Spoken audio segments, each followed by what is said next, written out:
ಲೈಂಗಿಕ ದೌರ್ಜನ್ಯ ಪ್ರಕರಣದ ಹಿನ್ನೆಲೆಯಲ್ಲಿ ಅರ್ಜಿಯನ್ನ ಸಲ್ಲಿಕೆ ಮಾಡಲಾಗಿತ್ತು. ಜಾಮೀನನ್ನ ಕೋರಿ ಇದರ ವಿಚಾರಣೆ ಮುಂದುವರೆದಿದೆ. ರೇವಣ್ಣ ಪ್ರಕರಣದಲ್ಲಿ ಶೀಘ್ರವೇ ದೋಷಾರೋಪ ಪಟ್ಟಿಯನ್ನ ಸಲ್ಲಿಸಲಾಗುತ್ತೆ. ಲೈಂಗಿಕ ದೌರ್ಜನ್ಯ ಪ್ರಕರಣದಲ್ಲಿ ಶೀಘ್ರ ದೋಷಾರೋಪ ಪಟ್ಟಿಯನ್ನ ಸಲ್ಲಿಕೆ ಮಾಡಲಾಗುತ್ತೆ. ಚಾರ್ಜ್ ಶೀಟ್ ಸಲ್ಲಿಸಿದ ಬಳಿಕ ಜಾಮೀನು ಕೇಳಬಹುದಾದಂತಹ ಕೇಸ್. ಸೆಷನ್ಸ್ ಕೋರ್ಟ್ನಲ್ಲಿ ಮಾತ್ರ ಜಾಮೀನು ಕೇಳಲು ಅವಕಾಶ. ಈ ಪ್ರಕರಣ ಮರಣದಂಡನೆ ಮತ್ತು ಜೀವಾವಧಿ ಶಿಕ್ಷೆಗೆ ಒಳಪಡುತ್ತೆ ಅಂತಹ ಅಪರಾಧ ಕೃತ್ಯ ಇದು. ರೇವಣ್ಣ ವಿರುದ್ಧ ಎಸ್ಪಿಪಿ ಜೈನಾ ಕೊಠಾರಿ ಅವರು ಪ್ರಬಲ ವಾದವನ್ನ ಮಾಡ್ತಾ ಇದ್ದಾರೆ.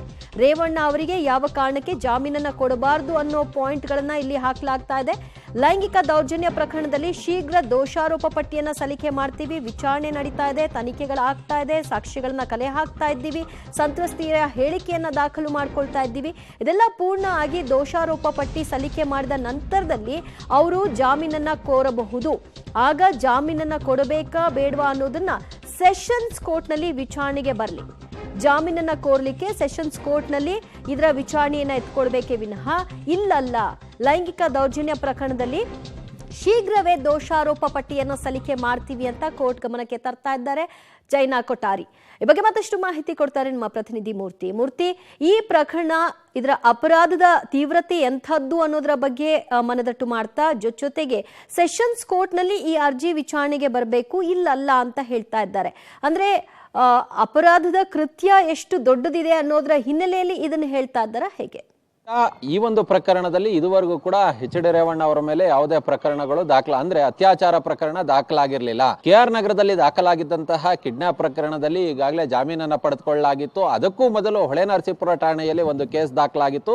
ಅದು IPC ಸೆಕ್ಷನ್ 354 ಅಡಿ. ಇದೀಗ ಆ ಒಂದು FIR ಗೆ ಹೊಸದಾಗಿ ಮಹಿಳೆಯ ಹೇಳಿಕೆಯನ್ನ, ಸಂತ್ರಸ್ತ ಮಹಿಳೆಯನ್ನ ಆಧಾರವಾಗಿಟ್ಕೊಂಡು IPC ಸೆಕ್ಷನ್ 376 ಆಡ್ ಮಾಡಲಾಗಿದೆ. ಇದೀಗ ಇವರಿಗೆ ಕೊಟ್ಟಿರ್ತಕ್ಕಂಥ ಮಧ್ಯಂತರ ಜಾಮೀನೇನಿದೆ ಈ ಪ್ರಕರಣದಲ್ಲಿ CRPC 436 ಅಡಿ ಇದಕ್ಕೆ ಜಾಮೀನನ್ನ ಕೊಡೋದಕ್ಕೆ ಬರೋದಿಲ್ಲ. ಕಾರಣ ಇದೊಂದು ಗಂಭೀರವಾದಂತಹ ಪ್ರಕರಣ. ಇಲ್ಲಿ ಜೀವಾವಧಿ ಶಿಕ್ಷೆ ಅಥವಾ ಮರಣದಂಡನೆಯನ್ನ ವಿಧಿಸಬಹುದಾದಂತಹ ಗರಿಷ್ಠ ಶಿಕ್ಷೆಯನ್ನ ಒಳಗೊಂಡಿರ್ತಕ್ಕಂತಹ ಸೆಕ್ಷನ್ ಅನ್ನ ಹಾಕಲಾಗಿದೆ.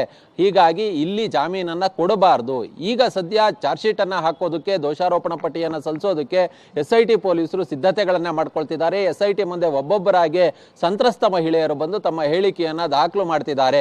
ಇವ್ರಿಗೆ ಇವರು ಜಾಮೀನಿಗೆ ಅರ್ಜಿಯನ್ನು ಸಲ್ಲಿಸೋದೇ ಆದಲ್ಲಿ ಇವರು ದೋಷಾರೋಪಣ ಪಟ್ಟಿಯನ್ನು ಸಲ್ಲಿಸಿದ ಬಳಿಕ ಸೆಷನ್ಸ್ ಕೋರ್ಟ್ನಲ್ಲಿ ಇವರು ಜಾಮೀನಿನ ಅರ್ಜಿಯನ್ನ ಹಾಕೊಳ್ಳಿ. ಆದರೆ ಈ ಕ್ಷಣಕ್ಕೆ ಇವರಿಗೆ ಕೊಟ್ಟಿರ್ತಕ್ಕಂಥ ಮಧ್ಯಂತರ ಜಾಮೀನನ್ನ ರದ್ದು ಮಾಡಬೇಕು. ಈ CRPC 436 ಅಡಿ ಕೊಟ್ಟಿರ್ತಕ್ಕಂತಹ ಜಾಮೀನೇನಿದೆ ಆ ಜಾಮೀನನ್ನ ನಿರಾಕರಣೆ ಮಾಡಬೇಕು ಅನ್ನೋ ನಿಟ್ಟಿನಲ್ಲಿ ಜೈನಾ ಕೊಠಾರಿ ಅವರು ಪ್ರಬಲವಾಗಿ ವಾದವನ್ನ ಮಂಡನೆ ಮಾಡ್ತಿದ್ದಾರೆ.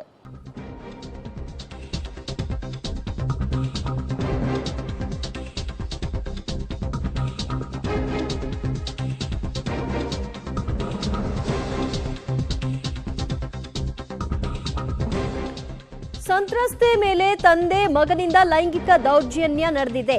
ಈ ಪ್ರಕರಣದಲ್ಲಿ ಇಬ್ಬರಿಗೂ ಜಾಮೀನು ನೀಡಲು ಸಾಧ್ಯವಿಲ್ಲ.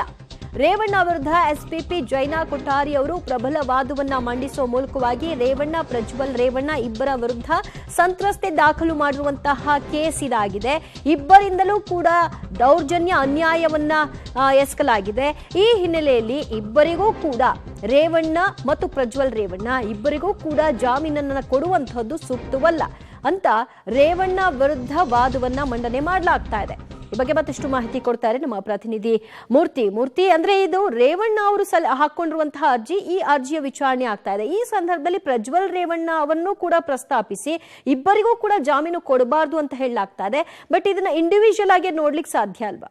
ದಿವ್ಯಾ, ಈವರೆಗೂ ಕೂಡ ಪ್ರಜ್ವಲ್ ರೇವಣ್ಣ ತಮ್ಮ ಮೇಲೆ ದಾಖಲಾಗಿರ್ತಕ್ಕಂತಹ FIR ಗಳಿಗೆ ಎಲ್ಲಿಯೂ ಕೂಡ ನಿರೀಕ್ಷಣಾ ಜಾಮೀನಿಗಾಗಿ ಅರ್ಜಿಯನ್ನ ಸಲ್ಲಿಕೆ ಮಾಡಿಲ್ಲ. ಆದರೆ ಎಚ್ ಡಿ ರೇವಣ್ಣ ಅವರು ತಮ್ಮ ಮೇಲೆ ದಾಖಲಾಗಿರೋ ಹೊಳೆನರಸೀಪುರದ ಪ್ರಕರಣ ಸಂಬಂಧ ಇದೀಗ ಜಾಮೀನಿಗೆ ಅರ್ಜಿಯನ್ನು ಸಲ್ಲಿಕೆ ಮಾಡಿದ್ದಾರೆ. ಅದರ ವಿಚಾರಣೆ, ಅದರ ಮುಖ್ಯ ಅರ್ಜಿಯ ವಿಚಾರಣೆ ಇದೀಗ ಮಾನ್ಯ ಜನಪ್ರತಿನಿಧಿಗಳ ವಿಶೇಷ ನ್ಯಾಯಾಲಯದಲ್ಲಿ ಅದರ ವಾದ ಪ್ರತಿವಾದಗಳು ಆರಂಭವಾಗಿದ್ದಾವೆ. SPP ಪರ ವಕೀಲರು ಇದೀಗ ಪ್ರಬಲವಾಗಿ ವಾದವನ್ನು ಮಂಡನೆ ಮಾಡ್ತಿದ್ದಾರೆ. ಮೊದಲಿಗೆ ಇದೀಗ ಜೈನಾ ಕೊಠಾರಿ ಅವರು ಸಾಕಷ್ಟು ಅಂಶಗಳನ್ನು ಉಲ್ಲೇಖ ಮಾಡಿ ಇದೀಗ ತಮ್ಮ ವಾದವನ್ನು ಮುಗಿಸಿದ್ದಾರೆ.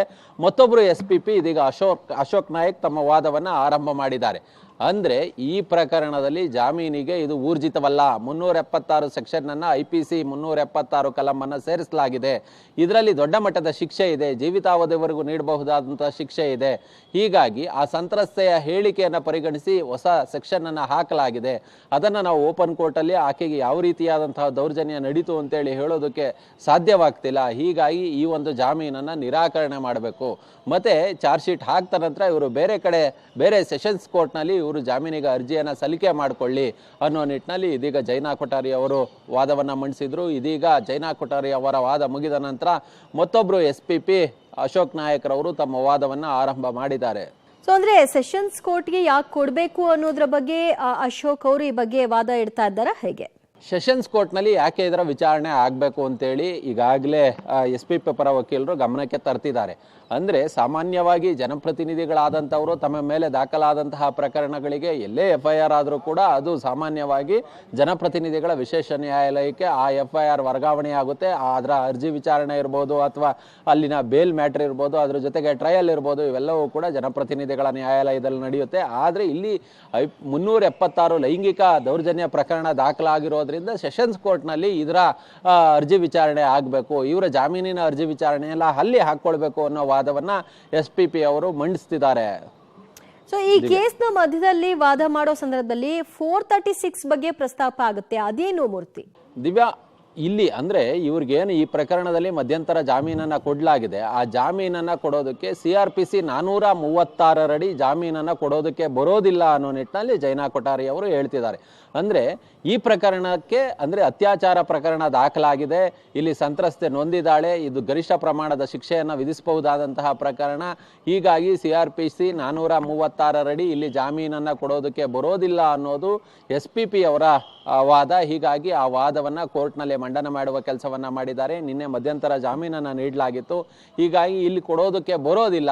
ಈ ಸೆಕ್ಷನ್ ಅನ್ನ ಹಾಕದ ಮೇಲೆ CRPC 436 ಅಡಿ ಇವರಿಗೆ ಜಾಮೀನನ್ನ ಕೊಡೋದಕ್ಕೆ ಬರೋದಿಲ್ಲ. ಹೀಗಾಗಿ ಇವರ ಜಾಮೀನನ್ನ ರದ್ದು ಮಾಡಬೇಕು, ಮಧ್ಯಂತರ ಜಾಮೀನನ್ನ ಅನ್ನೋ ನಿಟ್ಟಿನಲ್ಲಿ SPP ಅವರು ವಾದವನ್ನ ಮಂಡಿಸ್ತಿರೋದು. ಸಂತ್ರಸ್ತೆ ಮೇಲೆ ತಂದೆ ಮಗನಿಂದ ಲೈಂಗಿಕ ದೌರ್ಜನ್ಯವನ್ನ ಎಸಗಲಾಗಿದೆ. ಇಬ್ಬರಿಗೂ ಕೂಡ ಜಾಮೀನು ನೀಡಲು ಸಾಧ್ಯವಿಲ್ಲ. ಈ ಪ್ರಕರಣದಲ್ಲಿ ರೇವಣ್ಣ ವಿರುದ್ಧ SPP ಜೈನಾ ಕೊಠಾರಿ ಅವರು ಪ್ರಬಲ ವಾದವನ್ನ ಮುಂದುವರೆಸಿದ್ರು.